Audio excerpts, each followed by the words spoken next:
Hi everyone, welcome to Padma's commerce and accounting classes in Telugu. ఈరోజు వీడియోలో triple column cash book ఎలా prepare చేయాలో మనము ఒక ప్రాబ్లం తీసుకొని సొల్యూషన్ చేద్దాము.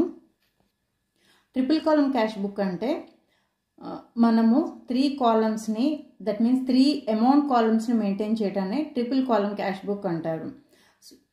Discount, cash and bank columns, debit side credit side maintain చేయాలి. Okay, so double column cash book maintain చేసినప్పుడు దాంతోపాటు బ్యాంక్ అకౌంట్ కూడా మెయింటైన్ చేయాల్సి వచ్చినప్పుడు సో ఒకే ట్రాన్సాక్షన్ని 2 నుంచి 3 టైమ్స్ ఎంటర్ చేయాల్సి వస్తుంది. సో అటువంటి ప్రాబ్లమ్ని ఓవర్కమ్ చేయడం కోసమని ట్రిపుల్ కాలమ్ క్యాష్ బుక్ అనేది స్టార్ట్ చేశాము. సో ఇక్కడ ట్రాన్సాక్షన్స్ ఎంటర్ చేయడం ఈజీగా ఉంటుంది. అంటే డిస్కౌంట్ ట్రాన్సాక్షన్స్ ఎంటర్ చేయొచ్చు, అలాగే క్యాష్ అండ్ బ్యాంక్, సో అన్నిటికీ కలిపి ఒకే బుక్లో మనం మెయింటైన్ చేస్తాము. అదే triple column cash book. Already proforma కూడా మీరు నేర్చుకున్నారు. Triple column cash book proforma కూడా ఆల్రెడీ మనం చూసాం. సో ఇప్పుడు మనం ఒక ఇలిస్ట్రేషన్ తీసుకొని ఎలా వర్కౌట్ చేయాలో చూద్దాం. Right, debit side 3 columns, that means amount columns 3 ఉంటాయి. Discount, cash and bank. Okay, ఇంకా same as normal single column cash బుక్లు ఎలా ఉంటాయో మిగతావన్నీ సేమ్. ఇక్కడ మాత్రం 3 కాలమ్స్ ఉంటాయి. Okay, date, particulars, receipt number, LF. Okay, so అట్లాగే సేమ్ క్రెడిట్ సైడ్ కూడా. So discount, cash, bank. So ఇట్లా మనము ప్రిపేర్ చేసుకొని పెట్టుకున్నాం ట్రిపుల్ కాలమ్ క్యాష్ బుక్ అనేది. సో ఇప్పుడు ప్రాబ్లం తీసుకొని వర్కౌట్ చేద్దాము. Enter the following transactions in 3 column cash book of Umesh అన్నారు. సో ఓకే, ఇప్పుడు ట్రిపుల్ కాలమ్ క్యాష్ బుక్ ఎలా ప్రిపేర్ చేయాలో చూద్దాము. First transaction in 1999 August 1st, cash in hand ₹2,500, cash at bank 8,500. That means ఇది opening balance అనమాట. Opening balance ఎలా enter చేయాలో చూద్దాం. ఓకే, సో డేట్ కాలంలో ఓపెనింగ్ బ్యాలెన్స్ మీన్స్ ఇది క్యాష్ బుక్ కాబట్టి సో ఈ రెండు క్యాష్ కానీ బ్యాంక్ కానీ ఏదైనా అసెట్ మనకి. సో కాబట్టి opening balance means debit balance ఉంటుంది. సో మనము ట్రిపుల్ కాలమ్ క్యాష్ బుక్లో డెబిట్ సైడ్ ఎంటర్ చేయాలి. 1999 August 1st. Okay, to cash at cash in hand, అంతా cash in hand account cash కాలంలో ఎంటర్ చేయాలి. ఇది 2,500. ఓకే, సేమ్ డేట్, సేమ్ 2 అని mention చేయకుండా ఒకే దానిలో రాయొచ్చు, లేకపోతే సపరేట్గా రాయొచ్చు. Cash at bank account amount అంతా 8,500. సో ఇది బ్యాంక్ కాలంలో ఎంటర్ చేయాలి. రైట్, సో ఇలా ఓపెనింగ్ బ్యాలెన్స్ అనేది ఎంటర్ చేసాము. Second transaction August 2nd, cash received from Rajan ₹1450 in full settlement of his account for 1,500. ఇక్కడ ఏంటండి, క్యాష్ రిసీవ్ అయిందంటే ఎవరి దగ్గర నుంచి, రాజన్ దగ్గర నుంచి 1450. టోటల్గా అతని అకౌంట్లో in full settlement of his account 1,500 amount ఇవ్వాలి. అయితే 1450 ఇచ్చారు, వాళ్ళ అకౌంట్ అనేది క్లోజ్ చేశారు అని. ఇన్ ఫుల్ సెటిల్మెంట్ అంటే వాళ్ళ అకౌంట్ క్లోజ్ చేస్తున్నట్టు. ఓకే, సో ఇక్కడ మనకి ఎంత రిసీవ్ అయిందో అది ఎంటర్ చేద్దాము. Difference between the original amount and the received amount అది డిస్కౌంట్ అవుతుంది. ఓకే, సో మనకి క్యాష్ రిసీవ్ అయింది కాబట్టి క్యాష్ బుక్లో receipt side, that means debit side enter చేస్తాము. Right, so date August 2nd to ఎవరి దగ్గర నుంచి వచ్చింది, రాజన్ దగ్గర నుంచి వచ్చింది. రైట్, రాజన్ అకౌంట్ అమౌంట్ ఎంత రిసీవ్ అయింది, 1450 రిసీవ్ అయింది. సో ఇది క్యాష్ కాలంలో ఎంటర్ చేయాలి. 1450 క్యాష్ కదా రిసీవ్ అయింది. సో టోటల్ 1,500 కాబట్టి 1450లోంచి 1450 తీసేస్తే డిఫరెన్స్ అమౌంట్ డిస్కౌంట్ అవుతుంది. ఇది డిస్కౌంట్ కాలంలో ఎంటర్ చేయాలి. ఓకే, సో అర్థమైంది కదా. Next transaction August 5th, purchased goods and paid cheque. ఇక్కడ మనం గూడ్స్ పర్చేజ్ చేస్తున్నాం. గూడ్స్ పర్చేజ్ చేస్తున్నామంటే ఏమవుతుంది, ఇది పేమెంట్ అవుతుంది. క్యాష్ బుక్లో పేమెంట్ సైడ్ వెళ్ళిపోండి, క్యాష్ బుక్లో క్రెడిట్ సైడ్ పేమెంట్ సైడ్ అవుతుంది. సో ఇక్కడ ఏం చేశారు, పర్చేజ్ చేసి పెయిడ్ చెక్, సో అంటే త్రూ బ్యాంక్ ద్వారా పే చేస్తున్నారు అని అర్థం ఇక్కడ. ఓకే, ఇక్కడ చెక్ ద్వారా పే చేస్తున్నారు అని అంటే సో అదేమవుతుంది, బ్యాంక్ కాలంలోకి వెళ్ళాలి ఇక్కడ. Right, August 5th by purchases అనేది పేమెంట్ కదా. సో అందుకని పర్చేజెస్ అనేది క్రెడిట్ సైడ్కి వస్తాం. ఎంత అమౌంట్, 1200 బ్యాంక్ కాలంలో ఎంటర్ చేయాలి, right. Next one, August 6th received a check from Ravi ₹1000. ఇక్కడ ఏమైంది, చెక్ అనేది రవి దగ్గర నుంచి రిసీవ్ చేసుకున్నాము. ఎప్పుడైనా గుర్తుంచుకోండి, ఒక చెక్ రిసీవ్ అయింది అని అంటే అది ఖచ్చితంగా క్యాష్ రిసీట్ కింద ఎంటర్ చేయాలి. ఓకే, ఎప్పుడైతే అది బ్యాంక్లో డిపాజిట్ చేసామో అప్పుడు మాత్రమే బ్యాంక్ కాలంకి వెళ్ళాలి. సో జస్ట్ చెక్ రిసీవ్ అయితే అది మన బ్యాంక్లో ఉంటుంది కాబట్టి దాన్ని మనము, సో మన బిజినెస్లో ఉంటుంది కాబట్టి దాన్ని జస్ట్ రిసీట్ కింద ఎంటర్ చేసుకోవాలి. ఎప్పుడైతే మనము బ్యాంక్లో కనుక డిపాజిట్ చేస్తామో అప్పుడే అది బ్యాంక్ కాలంకి వెళ్తుంది, రైట్. సో ఇప్పుడు చెక్ రిసీవ్ చేసుకున్నాం కాబట్టి రిసీట్ సైడ్కి వచ్చేసి August 6th to received from Ravi అనమాట. సో రవి అకౌంట్ని డెబిట్ చేస్తాము. ఎంత అమౌంట్, 1000. సో ఇది ఎక్కడ క్యాష్ కాలంలో మాత్రమే ఎంటర్ చేయాలి, బ్యాంక్ కాలంలో ఎంటర్ చేయకూడదు. ఎందుకంటే మనం బ్యాంక్లో డిపాజిట్ చేయట్లేదు, ఓన్లీ రిసీట్ కింద ఎంటర్ చేసాము. Okay, next transaction August 8th paid Ravi cheque into bank. ఏంటి, ఇక్కడ రవి దగ్గర నుంచి వచ్చిన చెక్ని బ్యాంక్లో డిపాజిట్ చేస్తున్నాము అంటున్నారు. సో ఇక్కడ చూడండి, సో ఇలా డిపాజిట్ చేసేటప్పుడు మనము ట్రాన్సాక్షన్ ఎలా ఎంటర్ చేయాలనేది ప్రీవియస్ వీడియోలో మనం నేర్చుకున్నాము. ఇప్పుడు 2 సందర్భాల్లో వస్తుంది. ఓకే, సో ఇట్లాంటి ట్రాన్సాక్షన్ వచ్చినప్పుడు ఈ ట్రాన్సాక్షన్ని క్యాష్ బుక్లోనే 2 times అంటే డెబిట్ సైడ్ క్రెడిట్ సైడ్ 2 ప్లేస్లోనే ఎంటర్ చేయాల్సి ఉంటుంది. ఓకే, సో దీనికోసం ఫస్ట్ మనం ఎంట్రీ అనేది రాసుకోవాలి. చెక్ బ్యాంక్లో డిపాజిట్ చేస్తున్నాము అని అంటే సో మనకి ట్రాన్సాక్షన్ ఏమొస్తుందంటే బ్యాంక్లోకి వెళ్తుంది కాబట్టి క్యాష్ మనం బ్యాంక్ని డెబిట్ చేసుకోవాలి. Bank account data to cash account, cash అనేది వెళ్ళిపోతుంది బిజినెస్లోంచి, ఎక్కడికి వెళ్ళిపోతుంది, బ్యాంక్లోకి వెళ్ళిపోతుంది. సో దీన్ని సపరేట్గా మనము ఎంట్రీ అనేది వేయాలి. సో దట్ మీన్స్ క్యాష్ బుక్లోనే డెబిట్ సైడ్ ఎంటర్ చేయాలి, క్రెడిట్ సైడ్ ఎంటర్ చేయాలి. డెబిట్ సైడ్ బ్యాంక్ని ఎంటర్ చేయాలి. ఓకే, బ్యాంక్ కాలంలో డెబిట్ సైడ్ వేయాలి, క్యాష్ కాలంలో క్రెడిట్ సైడ్ వేయాలి. ఓకే, సో మనము ఫస్ట్ ఎలా ఎంటర్ చేయాలి చూద్దాము. ఇది contra entry, this is contra entry, right. So మనం డేట్ ఎప్పుడో చూద్దాం, August 8th. Okay, August 8. ఇక్కడ చూడండి, first bank account debit side ఏం ఎంటర్ చేయాలి. సో డెబిట్ సైడ్కి వచ్చేసి ఇప్పుడు bank account data to cash account అన్నారు. క్యాష్ బుక్లో డెబిట్ సైడ్కి వచ్చేసి దీనికి ఆపోజిట్లో ఉన్న టు క్యాష్ అనేది ఎంటర్ చేస్తాము. To cash account, bank account, that means ఇది డెబిట్ సైడ్ ఉంది కాబట్టి మనం ఈ ట్రాన్సాక్షన్ దీనికి ఆపోజిట్లో ఉన్న క్రెడిట్ని డెబిట్ సైడ్ వేసి, సో బ్యాంక్ డెబిట్లో ఉంది కాబట్టి debit side, that means receipt side debit bank కాలంలో వెయ్యాలి. అమౌంట్ ఎంత, amount is 1000 rupees. Okay, so ఇది 1000 rupees. చెక్ మనం రవి ఇచ్చిన చెక్ని మనం తీసుకొచ్చి బ్యాంక్లో వేస్తున్నాం అని అర్థం. ఓకే, సో దీనికి ఇదేంటి డెబిట్ సైడ్ ఎంటర్ చేసాం, బ్యాంక్ని ఎంటర్ చేసాం, దీనికి క్రెడిట్ కూడా ఎంటర్ చేయాలి. ఓకే, సో దీనికి క్రెడిట్ సైడ్ వెళ్ళిపోదాం.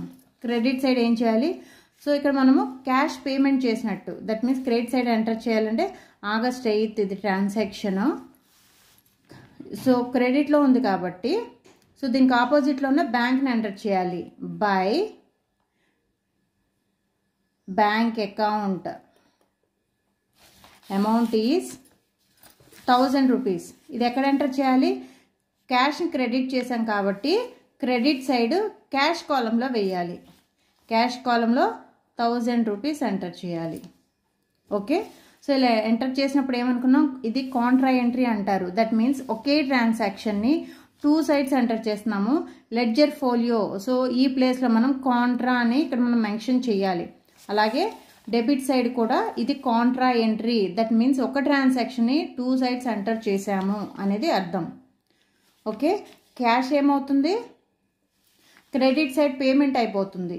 సో దాన్ని తీసుకొచ్చి డెబిట్ సైడ్ బ్యాంక్లో వేస్తున్నాము, బ్యాంక్లో డిపాజిట్ చేస్తున్నాము అని అర్థం. ఓకే, సో మీకు అర్థమైందని అనుకుంటున్నాను. నెక్స్ట్ ట్రాన్సాక్షన్ చూద్దాము.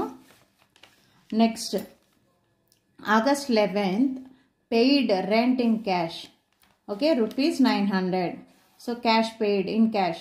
So that means payment కాబట్టి credit side కి వెళ్ళిపోతాము. Credit side August 11th. August 11th by rent account. So ఇది క్యాష్తో పే చేశారు కాబట్టి క్యాష్ కాలంలో ఎంటర్ చేయాలి 900. Okay, next transaction August 14th paid to Nagaraj a check for and he allowed a discount. ఇక్కడ ఏం చేస్తున్నారు, పేమెంట్ జరుగుతుంది. పేమెంట్ కాబట్టి ఏం చేయాలి, క్రెడిట్ సైడ్కి వచ్చేసాం. ఓకే, సో క్రెడిట్ సైడ్కి వస్తే ఏం చేయాలి, ఇక్కడ పేమెంట్ కాబట్టి ఎవరికి పే చేస్తున్నామో వాళ్ళ నేమ్తో మనం ఇక్కడ ట్రాన్సాక్షన్ అనేది ఎంటర్ చేయాలి. August 14 paid to Nagaraj. So by Nagaraj account. So ఇది చెక్ ద్వారా పే చేస్తున్నారు కాబట్టి దీన్ని మనం బ్యాంక్ కాలంలో ఎంటర్ చేయాలి. ఓకే, బ్యాంక్ కాలంలో ఎంత, 980. బ్యాంక్ కాలంలో 980. 20 రూపీస్ అనేది discount and he allowed a discount ₹20. So that means ఇదే కాలంలో సేమ్ ఇక్కడ డిస్కౌంట్ కాలంలో 20 అనేది యాడ్ చేయాలి. ఓకే, నాగరాజ్కి చెక్ ద్వారా పేమెంట్ చేస్తున్నాము and he allowed a discount of 20 rupees. Okay, next transaction. Okay, August 17th cash withdrawn from bank for office use ₹500. ఈ transaction కూడా ఎలా చేయాలో మనం ఆల్రెడీ ప్రీవియస్ దానిలో చూసామేంటి, కాంట్రా ఎంట్రీ. ఇది కూడా కాంట్రా ఎంట్రీ రెండు సందర్భాల్లో వస్తుంది. ఒకటి cash deposit into A bank and cash withdrawn for office use. ఈ రెండు సందర్భాల్లో వాడతాము. ఆల్రెడీ మనము చెక్ని ఇక్కడ డిపాజిట్ చేసినప్పుడు ఎంటర్ చేసాము. సో ఇప్పుడు ఏమవుతుంది, cash withdrawn from bank for office use అన్నారు. సో ఇక్కడ ట్రాన్సాక్షన్ ఎలా వస్తుందో చూద్దాము. విత్డ్రా చేసాము అంటే మనకి క్యాష్ అనేది రిసీవ్ అవుతుంది బ్యాంక్లో, సో మన బిజినెస్లోకి. కాబట్టి transaction cash account data 2. So withdraw చేస్తే బ్యాంక్ ఏమవుతుంది, క్రెడిట్ అవుతుంది. So bank account. సో ఇది ట్రాన్సాక్షన్ ఆఫీస్ యూస్ కోసం అని చెప్పేసి మనము విత్డ్రా చేస్తే మనకి ట్రాన్సాక్షన్ జర్నల్ ఎంట్రీ ఇలా వస్తుంది. సో దీన్ని మనము క్యాష్ బుక్లో 2 sides, so debit side enter చేయాలి, క్రెడిట్ సైడ్ ఎంటర్ చేయాలి. రైట్, సో ఇప్పుడు మనము డెబిట్ సైడ్ ఎంటర్ చేద్దాము. డెబిట్ సైడ్ ఏముంది, క్యాష్. రైట్, క్యాష్ బుక్లో రిసీట్ సైడ్కి వచ్చేసి ట్రాన్సాక్షన్ August 17th జరిగింది. Okay, August 17th 2. ఇక్కడ మనము డెబిట్లో ఎంటర్ చేసినప్పుడు ఈ డెబిట్లో ఉన్న ట్రాన్సాక్షన్కి ఆపోజిట్లో ఉన్న 2 బ్యాంక్ అకౌంట్ అనేది ఎంటర్ చేయాలి. 2 బ్యాంక్ అకౌంట్. ఓకే, సో ఇప్పుడు అమౌంట్ మాత్రము మనము ఏదైతే డెబిట్ అయిందో, సో ఇక్కడ క్యాష్ అనేది డెబిట్ అయింది కదా, సో క్యాష్ కాలంలో ఎంటర్ చేయాలి అని అర్థం. సో డెబిట్ సైడ్ క్యాష్ కాలంలో ఎంటర్ చేయాలి. అమౌంట్ ఎంత, సో 900 క్యాష్ కాలంలో ఎంటర్ చేయాలి. Amount is withdrawn for office use 500 అండి, సారీ, అమౌంట్ ఈజ్ 500. రైట్, 500 అనేది మనం క్యాష్ కాలంలో ఎంటర్ చేయాలి. సో దీనికి ఆపోజిట్లో ఉన్నటువంటి ఇప్పుడు క్రెడిట్ సైడ్ ఏం చేయాలి, August 17th credit side 2 bank, ఇది బ్యాంక్ అనేది క్రెడిట్లో ఉంది కదా, దీనికి ఆపోజిట్లో ఉన్న క్యాష్ని ఎంటర్ చేయాలి. బై క్యాష్ అకౌంట్ అని. సో బ్యాంక్ అకౌంట్ అనేది క్రెడిట్లో ఉంది కాబట్టి సో ఇక్కడ క్రెడిట్ సైడ్ బ్యాంక్ కాలంలో ఎంటర్ చేయాలి. ఎంత amount, 500. Right, so I hope you understand both the transactions. ఇది కూడా కాంట్రా ఎంట్రీ అండి. సో అంటే ఒకే ట్రాన్సాక్షన్ని ఒకే బుక్లో debit side credit side enter చేసాము. కాంట్రా అనేది లెడ్జర్ ఫోలియో కాలంలో ఎంటర్ చేయాలి. సో ఇక్కడ దీని అర్థం ఏంటంటే ఇక్కడ మనకి బ్యాంక్ని మనం ఏం చేసాము, బ్యాంక్ నుంచి విత్డ్రా చేసుకుంటున్నాం కాబట్టి బ్యాంక్ కాలంలో పేమెంట్ సైడ్ ఎంటర్ చేసాము, అంటే బ్యాంక్ వాల్యూ తగ్గిపోతుందని అర్థము. సో అలాగే దాన్ని తీసుకొచ్చి డెబిట్లో ఎంటర్ చేసాము. దట్ మీన్స్ మన బిజినెస్లోకి క్యాష్ వచ్చింది, దీన్ని ఆఫీస్ యూస్కి యూస్ చేసుకుంటారు. రైట్, ఓకే, ఇది గుర్తుంచుకోండి, చాలా ఇంపార్టెంట్ కాంట్రా ఎంట్రీ అనేది ఎలా ఎంటర్ చేయాలి అనేది. ఓకే, నెక్స్ట్ ట్రాన్సాక్షన్ చూద్దాం. August 19 purchased stationery rupees 200. So ఇక్కడ స్టేషనరీ అనేది పర్చేజ్ చేశారు. That means this is a payment. So cash payment అనుకోవాలి, ఎందుకంటే ఇక్కడ చెక్ అనేది మెన్షన్ చేయలేదు కాబట్టి. సో మనం ఏం చేయాలి, క్రెడిట్ సైడ్ పేమెంట్ సైడ్కి వెళ్ళిపోవాలి. Payment side date is August 19 by stationery account. Stationery account amount వచ్చేసరికి 200. ఓకే, సో 200 అనేది క్యాష్ కాలంలో ఎంటర్ చేయాలి. Right. Next last transaction August 24 Drew from bank for personal use. Okay, ఇక్కడ పర్సనల్ యూస్ కోసం అని చెప్పి బ్యాంక్ నుంచి డ్రా చేస్తున్నారు అంటున్నారు. సో పర్సనల్ యూస్ అన్నప్పుడు మనం డ్రాయింగ్స్ అకౌంట్ అనేది రేస్ చేయాలి. ఓకే, సో దీనికోసం ఏం చేస్తున్నారు, బ్యాంక్ నుంచి డ్రా చేస్తున్నారు అన్నారు అంటే సో ఇక్కడ మనకు బ్యాంక్ అకౌంట్లో పేమెంట్ సైడ్ ఎంటర్ చేయాలి ఇది. Okay, so August 24 payment side. Okay, payment side cash బుక్లో August 24 okay by drawings account. Amount is 700. Right. So ఇది ఎక్కడ ఎంటర్ చేయాలి, బ్యాంక్ కాలంలో ఎంటర్ చేయాలి. ఓకే, సో ఎందుకని బ్యాంక్ అంటున్నాము, సో దీనికోసమని బ్యాంక్ నుంచి డ్రా చేశారు అంటే మనకి ఇక్కడ బ్యాంక్ బ్యాలెన్స్ అనేది తగ్గిపోతుంది. సో అందుకని పేమెంట్ సైడ్ ఎంటర్ చేయాలి. ఓకే, సో ఇప్పుడు కాలమ్స్ని మనము టోటల్ చేద్దాం. ఓకే, సో ఇక్కడ మనము డిస్కౌంట్ కాలం అనేది జస్ట్ టోటల్ చేస్తే సరిపోతుందండి, టాలీ చేయాల్సిన అవసరం లేదు. ఓకే, అట్లాగే 3 అమౌంట్ కాలమ్స్ని మనము టోటల్ చేయాలి. ఓకే, 20 ఇక్కడ ఉంది, ఒకటే ట్రాన్సాక్షన్. రైట్. అలాగే క్యాష్ కాలంని బ్యాంక్ కాలంని మనము టాలీ చేద్దాం. ఎలా క్యాష్ కాలం చూద్దాం ఫస్ట్. 25 35. ఓకే, సో మొత్తం కలిపి 5450 వచ్చిందండి.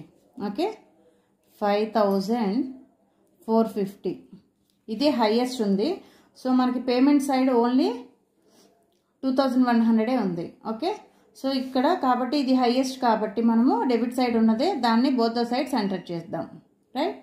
సో డిఫరెన్స్ ఎంత ఉంది, సో క్యాష్ కాలంలో ఉన్న డిఫరెన్స్ని మనం ఇక్కడ బై బ్యాలెన్స్ క్యారీడ్ డౌన్ అని చెప్పేసి నెక్స్ట్ మంత్కి ఫార్వర్డ్ చేయాలి. ఓకే, సో ఎప్పుడైనా సరే బ్యాలెన్స్ చేస్తున్నప్పుడు మంత్ ఎండింగ్ వేయాలి కదా. So by balance carried down difference 5450లోంచి 2100 తీసేస్తే వాల్యూ వచ్చేసరికి ఎంత వస్తుంది, 3350 వస్తుంది. So difference is 3350. ఓకే, ఇది క్యాష్ కాలంలో ఉన్న డిఫరెన్స్. అలాగే ఇప్పుడు బ్యాంక్ కాలంలో ఉన్న డిఫరెన్స్ చూద్దాము. ఇప్పుడు దీన్ని టోటల్ చేద్దాము. ఎంత, 9500. ఇదే హైయెస్ట్, పేమెంట్ సైడ్ తక్కువ ఉంది అమౌంట్. ఓకే, 9500 అనేది ఇక్కడ ఎంటర్ చేద్దాం. Okay, so both the sides 9500. Difference between these two, that means 1200 1700 2300 plus 980. Okay, so దీన్ని టోటల్ చేసి ఈ టోటల్ వాల్యూలోంచి మనం మైనస్ చేస్తే వాల్యూ వచ్చేసరికి 6120 వచ్చింది. ఓకే, 6120. సో ఈ డిఫరెన్స్ని తీసుకెళ్ళి మనము నెక్స్ట్ మంత్కి క్యారీ ఫార్వర్డ్ చేయాలి కదా. సో ఇక్కడ మనం ఎంటర్ చేసాము. సో ఈ వాల్యూని మనము నెక్స్ట్ మంత్, దట్ మీన్స్ ఇది ఆగస్ట్ కాబట్టి సెప్టెంబర్ 1కి తీసుకెళ్ళాలి. To balance broad down amount ఎంత, సో 3350. ఇది ఓన్లీ క్యాష్ కాలంలో. కరెక్ట్ కాలమ్స్ అనేది కరెక్ట్గా మెయింటైన్ చేయాలి. ఒక వాల్యూని తీసుకెళ్ళి ఇంకో కాలంలో ఎంటర్ చేస్తే రాంగ్ అయిపోతుందండి. ఓకే, సో ఇట్లా ఈ మంత్కి సంబంధించినటువంటి అన్ని ట్రాన్సాక్షన్స్ ఎలా ఎంటర్ చేయాలి, ఎలా టాలీ చేయాలి అనేది చూసాం కదా. Okay, I hope you understand. ఇక్కడ చూడండి, ఈ 3 కాలమ్స్ మెయింటైన్ చేసినప్పుడు ఖచ్చితంగా cash column and bank column ఎక్కడ ఏది వేయాలి అనేది కన్ఫ్యూజన్ అనేది వస్తుంది. మీరు ముందు ట్రాన్సాక్షన్ మనము చదివేటప్పుడు మనం క్లియర్గా చదివితే, మనం దాన్ని అర్థం చేసుకొని చదివితే అది క్యాష్ కాలంలో వేయాలా బ్యాంక్ కాలంలో వేయాలి అనేది క్లారిటీ వచ్చేస్తుంది. Okay, and one more thing is contra ఎంట్రీని ఎలా ఎంటర్ చేయాలి అనేది ఇక్కడ main important. Triple column cash book అంటే మెయిన్ ఇది ఇంపార్టెంట్. ఓకే, సో ఇక్కడ క్యాష్ అన్నారు, బ్యాంక్ కాలంలో వేశారు, ఇక్కడ బ్యాంక్ అన్నారు, క్యాష్ కాలంలో వేశారు. ఎప్పుడైతే మనం జర్నల్ ఎంట్రీ రాస్తామో సో డెబిట్లో ఏది ఉందో ఆ వాల్యూని తీసుకెళ్ళి డైరెక్ట్గా డెబిట్ చేయాలి. ఇక్కడ బ్యాంక్ కాలం డెబిట్ ఉంది కాబట్టి సో వాల్యూని కూడా డెబిట్లో ఎంటర్ చేయాలి. ఓకే, క్యాష్ కాలం క్రెడిట్ ఉంది కాబట్టి క్యాష్ కాలంని క్రెడిట్ సైడ్ ఎంటర్ చేయాలి, క్రెడిట్ సైడ్ క్యాష్ కాలంలో ఎంటర్ చేయాలి. ఓకే, సో ఇట్లా మనం మెయిన్ పాయింట్ ఏంటి అనేది అర్థం చేసుకుంటే సో ఇది చాలా easy and simple. Okay, so చాలా సింపుల్ ట్రాన్సాక్షన్స్ తీసుకొని నేను ఈ ప్రాబ్లం చేశానండి. I hope you understand. If you have any doubts please comment. If you like my videos please like, share and subscribe my channel. Thank you.